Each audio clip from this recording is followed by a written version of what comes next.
Car buying? Should you get a maintenance plan by Car Help Out local mobile pre-purchase used vehicle buying inspection mechanic service near me? So you're at the dealership. The car is perfect. The price is right. You've just spent hours, maybe days, getting to this point. Then the finance manager slides a piece of paper across the desk. It's for a prepaid maintenance plan. They make it sound like the smartest decision you could ever make. Peace of mind? Predictable costs? Protection from future price hikes?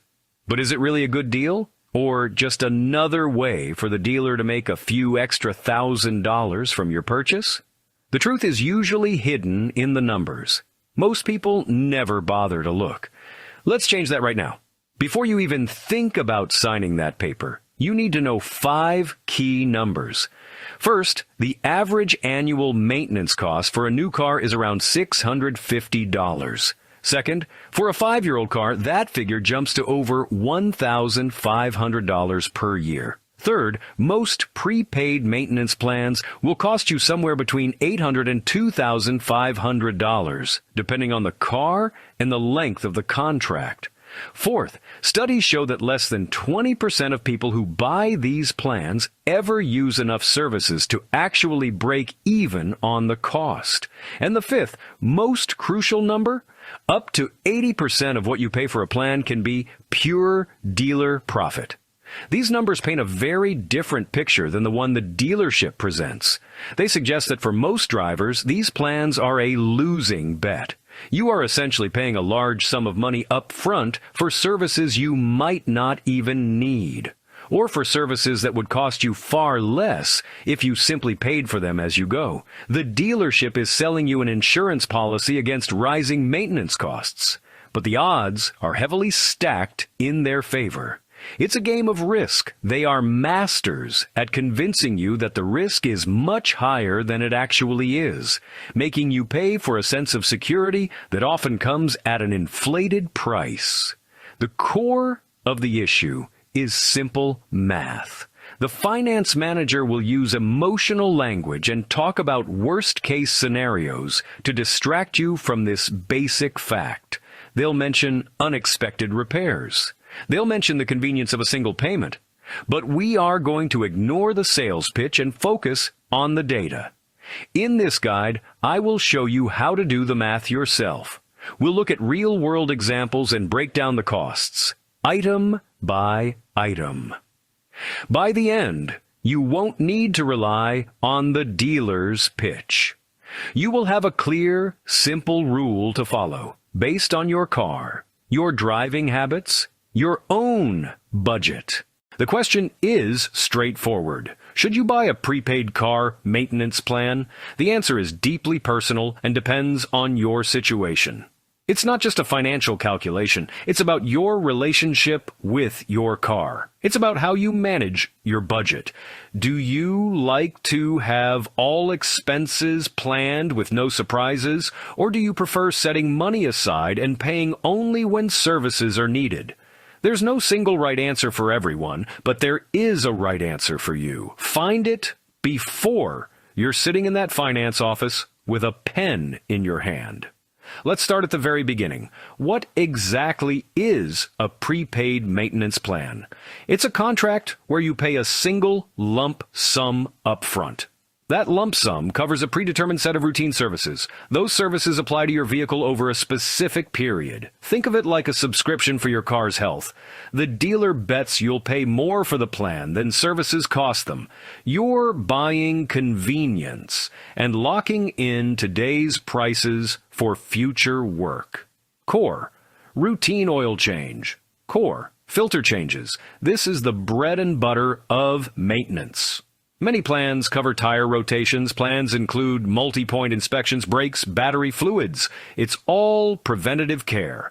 More comprehensive plans add services, engine air filter replacement, cabin air filter replacement, wear items, brake pads, wear items, windshield wiper blades, all tied to the manufacturer's maintenance schedule. Plans have limits, time and mileage. Example limit 3 years. Example limit 36,000 miles. Other options 5 years. Other option 60,000 miles. Important, once time or mileage cap hits, the plan expires. Unused services are forfeited. You don't get a refund for oil changes you didn't get. Now for the most important part of any contract, the exclusions. Knowing what a maintenance plan covers is one thing, but knowing what it doesn't cover is where you protect your wallet. The single biggest misconception is that a maintenance plan is the same as an extended warranty. It is not. A maintenance plan covers routine, predictable services. An extended warranty covers unexpected mechanical breakdowns, like a failed transmission or a broken engine component. Your maintenance plan will not pay for your engine to be rebuilt if it suddenly fails. That's a completely different product. The second major category of exclusions falls under wear and tear. While some premium plans might cover specific wear items like brake pads, most do not. Think about tires. Your plan will cover rotating them, but it will absolutely not buy you a new set when the tread wears down. Brake pads, clutch, battery, brake rotors. Accident damage is another area that is never, ever covered by a maintenance plan. If you get into a fender bender and need a new bumper, or if a rock cracks your windshield, you cannot turn to your maintenance plan for help. Those repairs are what your auto insurance is for. Similarly, cosmetic issues are your responsibility. Paint scratches, door dings, upholstery stains. Finally, be aware how modifications can impact your coverage. Installing a new exhaust system, tuning the engine, adding a suspension lift kit. The dealer could argue the modification caused a related failure or earlier service need. Because plans are based on manufacturer's original specs, deviations can be used to deny claims. Section 3. The flavors of coverage: dealer, manufacturer, third-party plans. Dealer-specific plan, sold by the dealership. Valid only at that dealership or its group of stores. Disadvantage: lack of flexibility. You're tethered to them. Manufacturer prepaid plan, not offered by the car maker, honored at any authorized dealership for that brand nationwide. Example, buy a Honda in California, service it at a Honda in New York. Third-party plan, ain't sold by independent companies. Sold online. Sold through banks. Sold through credit unions. Sometimes pushed by dealership finance because margins can be higher. Risk. Quality varies. Some providers are reputable. Others are fly-by-night. Hard to get claims approved or they shut down. Understand transferability. Manufacturer plans often transferable to the next owner for a fee. Adds resale value. Dealer plans are almost never transferable. Most states allow cancellation within 30 or 60 days for a full refund. After that, refunds are prorated, and companies may subtract a hefty cancellation fee. Section 4, the price tag, how costs are calculated. So, how do dealerships come up with the price for a maintenance plan? It's not arbitrary, it's a calculated strategy designed to maximize profit.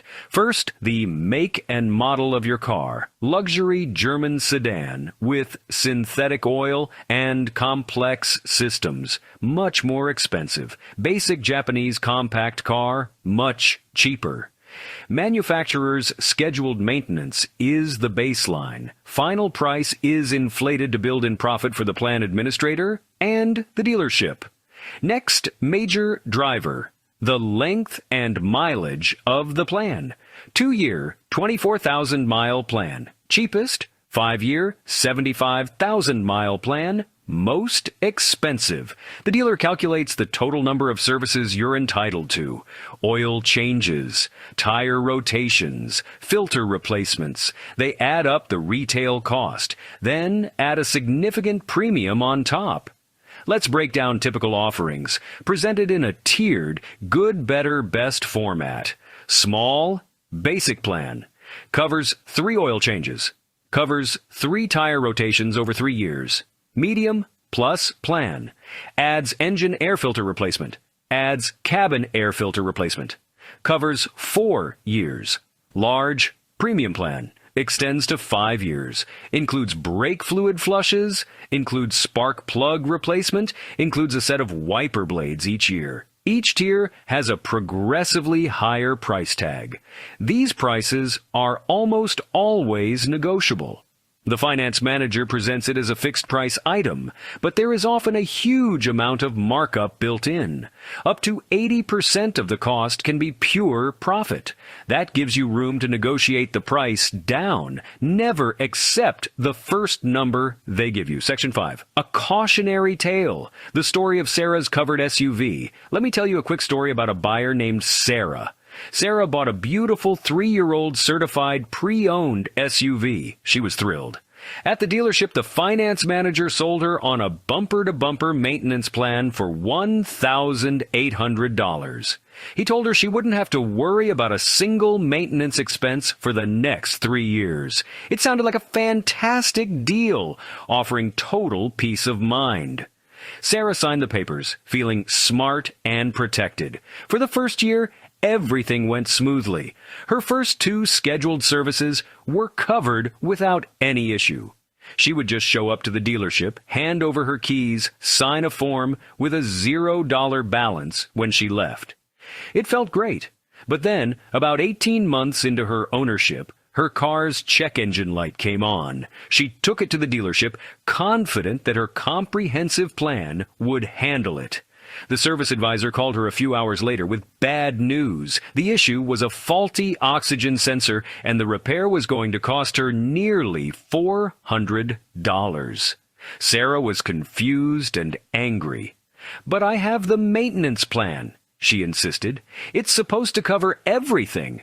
The service advisor patiently explained that her plan was a maintenance plan, not a repair plan, or an extended warranty. It covered scheduled services like oil changes and inspections, but not unexpected mechanical failures like a bad sensor. It was a component failure, and therefore it was not covered. Sarah had to pay the $400 out of pocket, feeling like she had been completely misled by the finance manager's promises.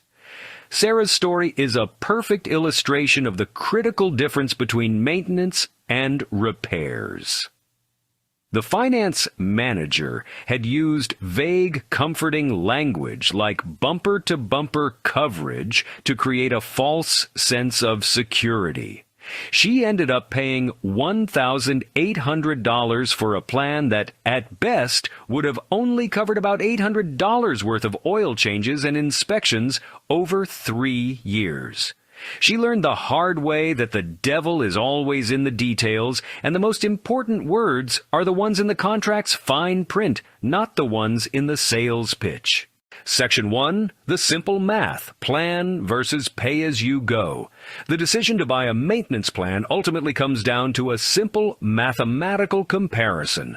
You need to weigh the upfront cost of the plan against the estimated total cost of paying for the same services out of pocket. This is the core calculation that cuts through all the sales jargon and emotional appeals. You need just 2 pieces of information: the total price of the maintenance plan being offered and a realistic estimate of what you would pay for each individual service. First, get the final out-the-door price of the maintenance plan. Let's say the dealer offers you a 3-year, 36,000-mile plan for $1,500. Next, you need to list every single service that is explicitly covered under that plan. For a 36,000-mile plan on a car with a 5,000-mile service interval, this would typically mean about 7 service visits. You must then find out the a la carte price for each of these services. A quick call to the dealership's service department can provide these numbers. For our example, an oil change and tire rotation costs $120 at the dealership, Over 7 visits, that totals $840.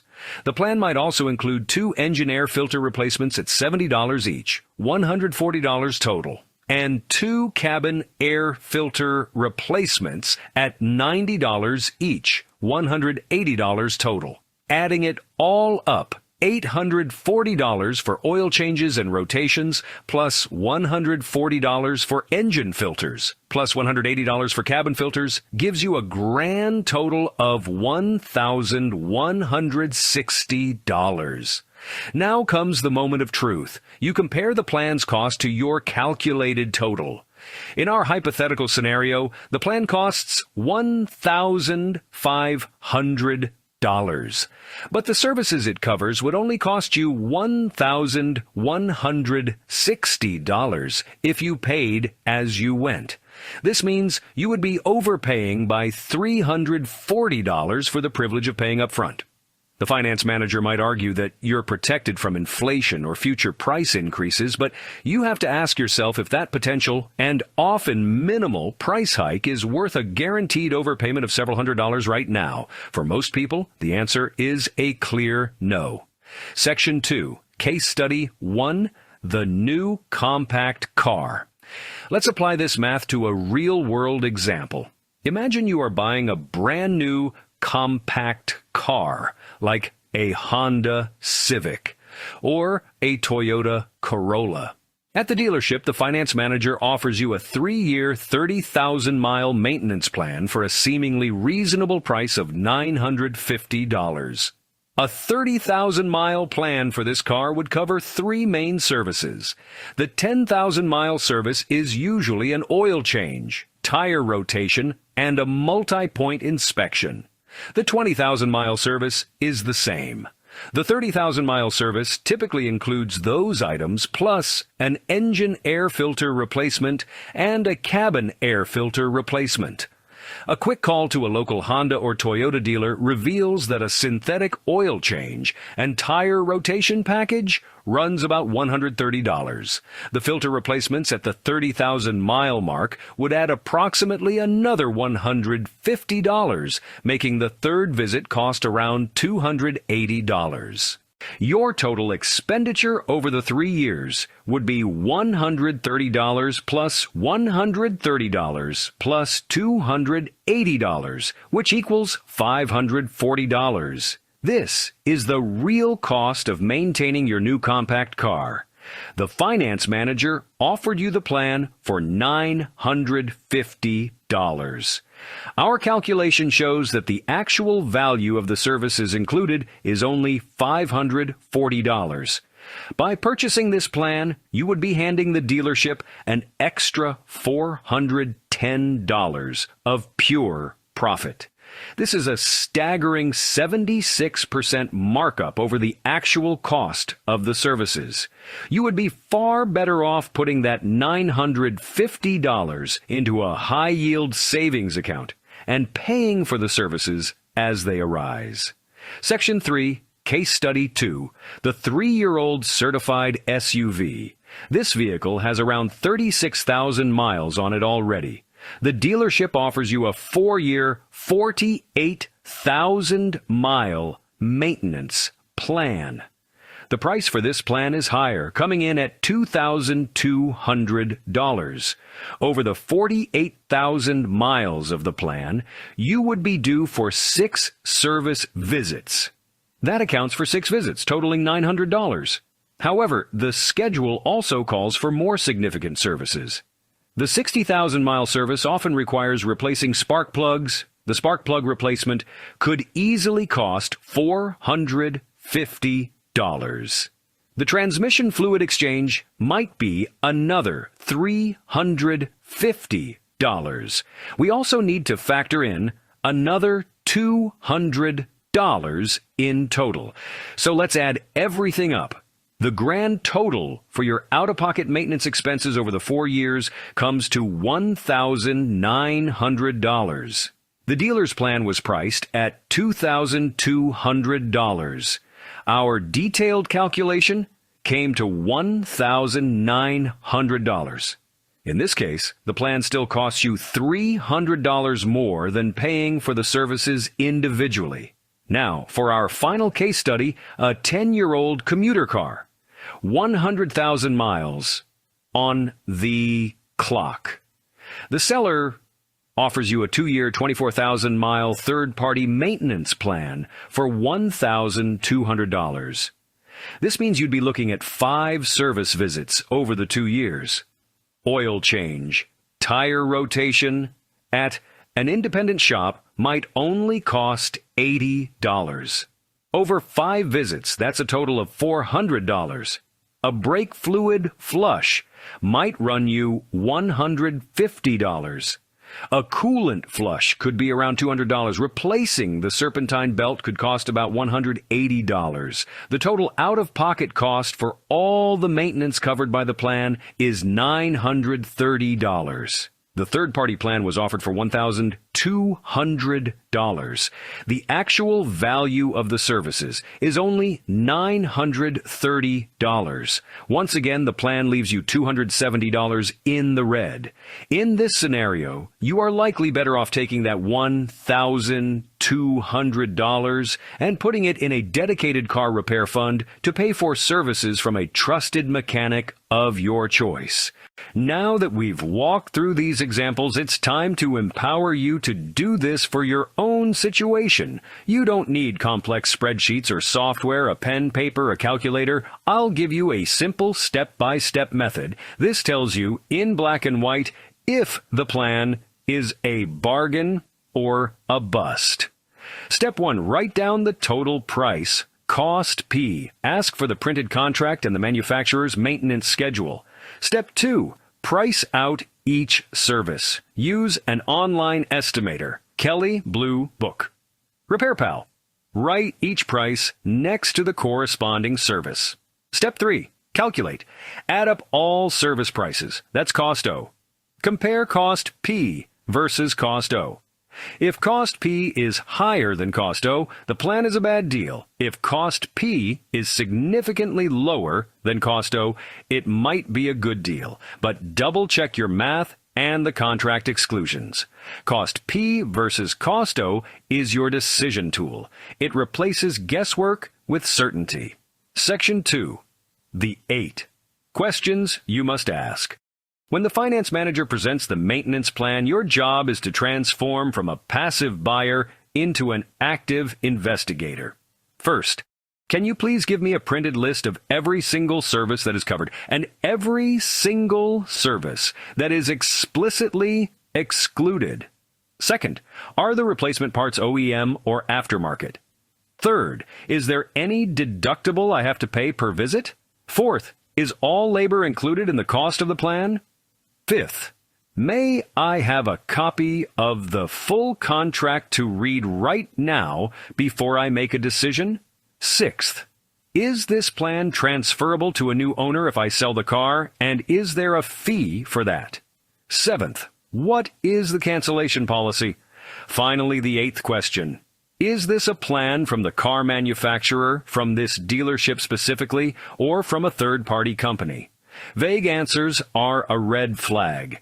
If they rush you or say you can only see it after you agree to buy it, that is a massive red flag.